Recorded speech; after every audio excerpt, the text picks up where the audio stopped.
Bonjour, comment allez-vous? J'espère que vous allez bien.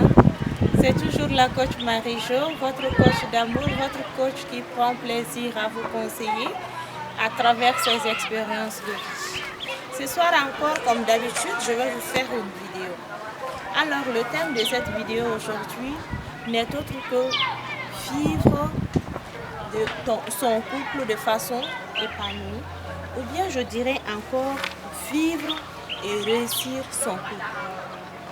Donc ce thème, elle est très intéressante.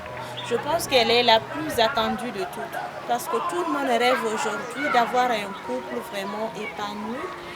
Tout le monde veut réussir son mariage, tout le monde veut réussir sa vie. Donc, je dirais juste que dans la vie courante, on ne peut même pas parler de réussite si préalablement dans sa tête, dans son cœur et même dans son entourage, on n'est pas vraiment rempli de paix, de tranquillité. Donc, d'abord, il faut personnellement être épanoui seul, être calme, être rempli de paix, être jovial pour pouvoir rendre quelqu'un d'autre heureux et pour pouvoir même stabiliser quelque chose. Et tout cela pour la rendre possible, que ce soit au sein du couple ou même bien dans l'environnement, il faut avoir au moins une vie personnellement épanouie. Et c'est pourquoi ce soir, j'ai un peu noté mes idées. Donc vous allez me voir un peu en train de lire le thème. C'est normal. C'est pour réellement vous permettre et me permettre d'apprendre chaque jour en vous enseignant, en vous donnant, en vous rapportant ou bien en vous rencontrant ce que moi je sais, ce que j'apprends tous les jours dans plusieurs domaines de la vie, ainsi même que dans la vie de couple. Donc, d'abord, je me suis présentée en tant que coach Marie-Jo, comme d'habitude. Donc, j'espère aussi que vous allez bien sûr. Moi, je vais bien. Donc, ce soir, le thème que nous allons détailler, c'est un thème qui est très important. Il s'agit de vivre et réussir son couple.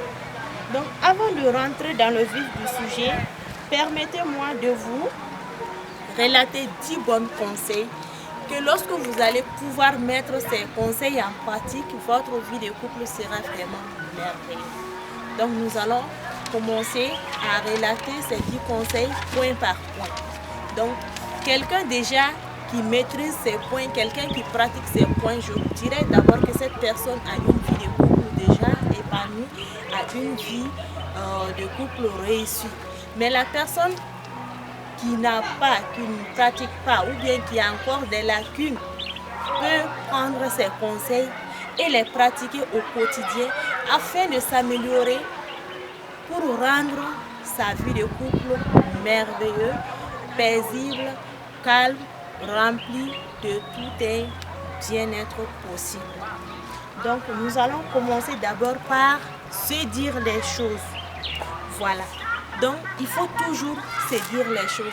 Il ne faut jamais, lorsque tu es vexé en tant que mari ou bien en tant que femme, se taire comme ça.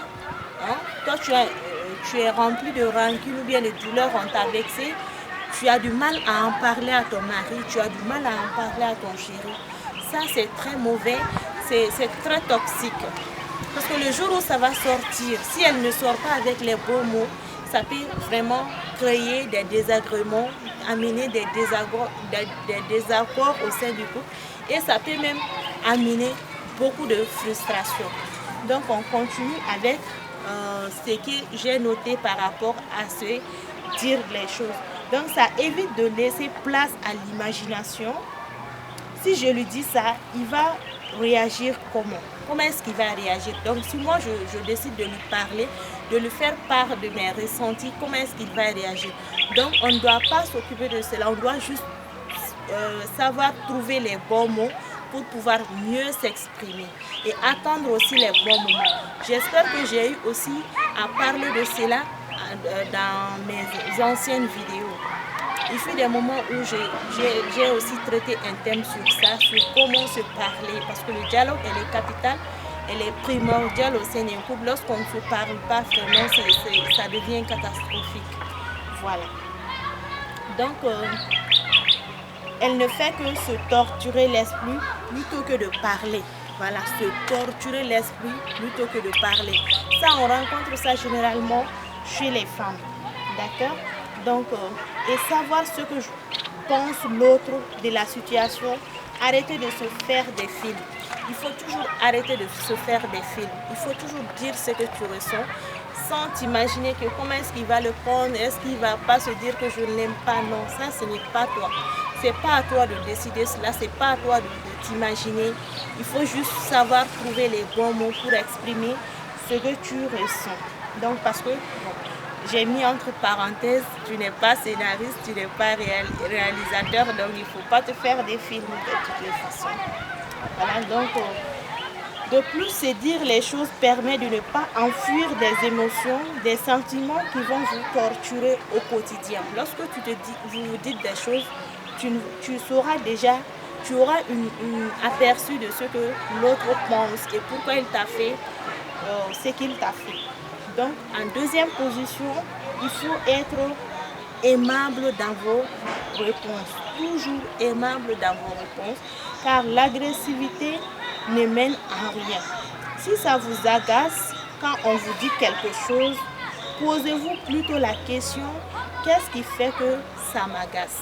Lorsque quelque chose t'agace, il faut te poser la question, pourquoi ça m'a agacé? Voilà.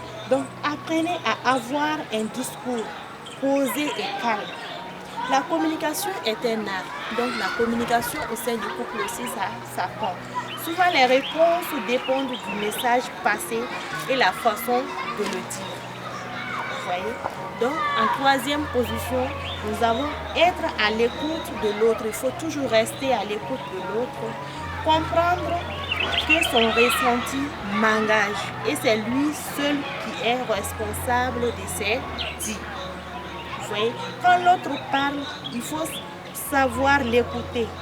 De plus, il est important de ne pas le prendre comme critique et accepter que ça soit lui, que c'est lui qui a le droit d'exprimer ses ressentis. Voilà. Donc, arrêtez de vous positionner comme victime. Devant une situation, il ne faut pas se dire c'est moi qui suis la victime, c'est lui qui a toujours tort. Non. Il faut toujours essayer aussi de se mettre à la place de l'autre. Dans une vidéo passée, j'ai eu aussi à vous parler de cet état de fait. Donc, il faut être à l'écoute de l'autre, c'est aussi être à l'écoute de l'autre, c'est aussi être à l'écoute de ses besoins, sans vouloir imposer les vôtres qui sont différents. Voilà. Donc, votre compagnon a des besoins de sortir avec ses copains. Ça lui fait du bien de s'occuper, de faire le jardin peut-être. Ne le frustrez pas en lui disant que ce n'est pas vos besoins et que du coup, ça ne mérite pas de s'y attarder. Parce que faire le jardin n'est pas important pour toi. Tu te dis, bon, c'est pas la peine ou bien ça ne vaut pas la peine que j'accorde de l'importance à ce qu'il faut, bien à ce qu'elle fait. Donc, en tant que mari ou bien en tant que femme, si ton compagnon aime faire le jardin, il faut voir voilà, le bon côté des choses. Le jardin, il a embelli. Ou bien ça peut être autre chose dans la vie. Essaye un peu de s'intéresser à ce qu'il fait. Même si ce n'est pas toi tes convictions, il faut aussi accepter que l'autre est différent de moi. Il faut accepter aussi la différence de l'autre, qu'il puisse avoir des points de vue différents, des comportements différents, d'avoir même une nature différente, parce que l'homme et la femme même ne réfléchissent même pas de la même manière. Donc si cette différence n'est pas aussi acceptée, elle n'est pas prise en compte, ça peut aussi amener des frustrations au sein des couples. Donc nous allons continuer.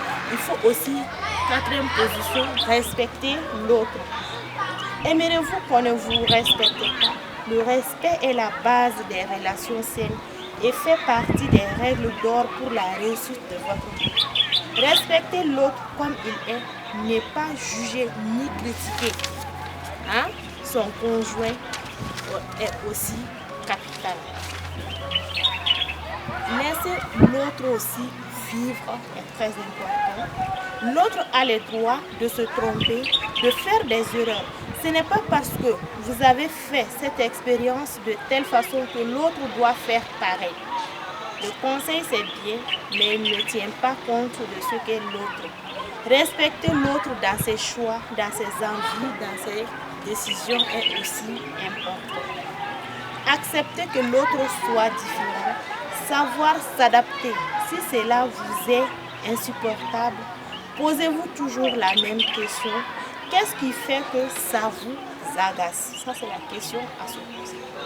Ça vous renvoie peut-être vers quelque chose de négatif ou apprenez peut-être à accepter que l'autre ne partage pas le même point de vue que vous. De plus, évitez de tomber dans tu as tort et j'ai raison, au moins de vous disputer sur une science exacte. Vous n'êtes pas en train de parler d'une science exacte ici.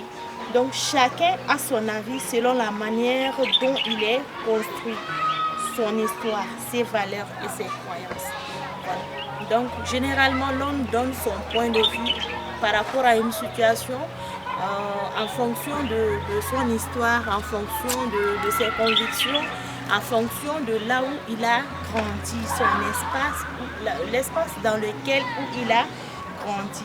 Voilà, le tirer vers le haut, le féliciter ou bien le remercier est encore capital. Au bout d'une relation, on félicite, on complimente l'autre, puis ça s'instaure. Qu'est-ce qui fait ça? Au début d'une relation, vous trouverez que l'homme, il amène toujours des pots de fleurs à la maison, il est toujours attentionné. Lorsqu'il rentre, il est rempli de bonnes intentions, il est tout chaud et puis tout. Donc d'un seul coup, tu vois, il rentre à la maison, il boude. Ou bien c'est madame qui a brutalement changé de comportement sans savoir pourquoi. Voilà, ça peut être dû à un problème extérieur que la personne traverse. Tout n'est pas peut-être dû au fait que vous ne vous aimiez plus, mais ça peut être tout simplement dû au fait qu'il y a un autre problème extérieur qui empêche votre conjoint ou conjointe de faire ce que vous voulez qu'il fasse ou bien de rester tel qu'il était. Donc lorsqu'il y a ces genres de situations qui se posent, il faut toujours trouver les bonnes manières, les bonnes solutions pour venir à bout de ces problèmes. Donc au lieu de dire, ben, tu le sais, je l'ai déjà dit, voilà. Donc lorsqu'il y a des reproches, parce que lorsqu'un conjoint arrête de faire ce qu'il faisait, il y a toujours soit la femme ou bien le mari qui vient demander, mais chérie, tu me faisais ça, mais pourquoi tu ne le fais pas aujourd'hui? Il ne faut pas lui dire, bon, je l'ai déjà dit, mais je l'ai déjà fait. Voilà, donc il faut répéter, toujours il faut répéter les actes d'amour, il faut les répéter, c'est ça qui va amener votre couple plus loin, c'est ça qui va vous tirer toujours vers le haut. Je ne sais pas si vous comprenez un peu la situation. Donc l'entendre toujours à nouveau, c'est ça qui va faire du bien à votre conjoint. Voilà, dans des moments de doute, de remise en question, de pousser l'autre un peu plus loin. Voilà. Lorsque l'autre a des doutes, lorsqu'il se pose des questions, et lorsqu'on l'autre conjoint vient toujours avec des compliments, avec des mots d'amour, ça va toujours le booster, ça va lui dire, bon, en tout cas, il m'aime encore, voilà, tout va bien, on peut continuer encore ensemble. Donc, savoir que l'on peut compter sur sa moitié pour être encouragé, félicité, même quand ce sont des petites choses, voilà. Même si c'est des petites choses, des petits mots, lorsqu'on sait qu'on peut compter sur son conjoint, c'est vraiment important pour nous. Sinon, la vie à deux n'aurait aucun sens. Voilà. Donc, si vous ne le pensez pas, bien sûr, inutile de faire des compliments, il faut se poser les bonnes questions. Voilà. Lorsque vous savez que vous n'êtes pas d'humeur, voilà, vous ne voulez pas, vous n'avez vraiment pas envie, il ne faut pas le faire. Il faut toujours chercher à vaincre vraiment cet état qui s'est installé en vous. Il ne faut jamais se dire, bon, aujourd'hui, j'ai vraiment pas envie de lui dire qu'elle est belle, ou bien de toutes les façons, même si je lui dis ça ne fait rien, ça ne change rien. Si vous êtes dans cet état d'esprit-là, il faut toujours vous poser la question, qu'est-ce que moi je peux faire pour changer mon état d'esprit? Voilà, donc qu'est-ce que je peux faire? Ça peut être une activité, vous pouvez demander à votre conjoint de vous amener quelque part, voilà, pour que vous puissiez vous détendre ensemble et puis l'atmosphère calme va revenir dans ton cœur et puis les choses vont reprendre de plus belle. Donc, tout le monde a besoin de reconnaissance. Savoir dire non à son conjoint qu'il est savoir dire non à son conjoint qu'il est beau, qu'il vous plaît, que vous appréciez sa façon de s'habiller, des choses simples qui font du pied à attendre. Quand on ne s'occupe pas de l'autre, il va chercher ailleurs ce qui correspond aux deux parties de façon légale. Donc lorsque votre conjoint se trouve en manque, c'est sûr qu'il va aller chercher ailleurs. Donc l'être humain même a été créé comme ça. Toujours on aime aller chercher le réconfort, le soutien là où on peut mieux la trouver. Donc à 7e position, sachez reconnaître vos torts et excusez-vous. Parce que rien de pire que la mauvaise foi. Lorsque la mauvaise foi s'installe dans un couple, vraiment c'est la catastrophe. C'est la catastrophe assurée. Lorsque vous arrivez à ce point, il faut toujours chercher un moyen de quitter dans cela. Voilà. Donc si vous avez encore des difficultés, vous n'arrivez même pas, il faut toujours chercher un professionnel. Voilà. Comme je vous ai toujours dit, il faut aller toujours voir un professionnel de couple. Ça vous aidera à traverser vos moments de pénurie, vos moments de difficulté, vos moments de galère ou bien de calvaire que vous n'arrivez même pas à gérer à deux. Donc en 8e position, il faut savoir dire non. C'est aussi la base d'une bonne relation. Faire les choses à contre-cœur ne fait que vous frustrer. Voilà. Lorsque on fait quelque chose à contre-cœur, ça ne peut que te frustrer. Il faut éviter ça. Donc, enlevez-vous de la tête que si vous dites non à l'autre, il ne vous aimera plus. Ça, c'est une erreur. Donc, l'amour ne veut pas dire se plier à toutes les caprices de l'autre. Si l'autre vous tient rigueur du fait que vous ne soyez pas d'accord avec lui, il faut peut-être creuser le comment de sa réaction, le pourquoi de sa réaction. Voilà, lorsqu'il est là, il n'arrive pas vraiment à faire face, à digérer votre non, ça veut dire qu'il y a un autre problème qui est là. Il faut chercher la solution. Donc, en 9e position, il faut être bien avec soi-même, avec sa personne, avec sa conscience, avec son entourage, c'est aussi capital. Donc, avant de vous engager et d'être bien dans une relation avec l'autre, trouvez la paix et soyez bien avec vous-même. Il faut savoir être seul et ne pas dépendre de l'autre.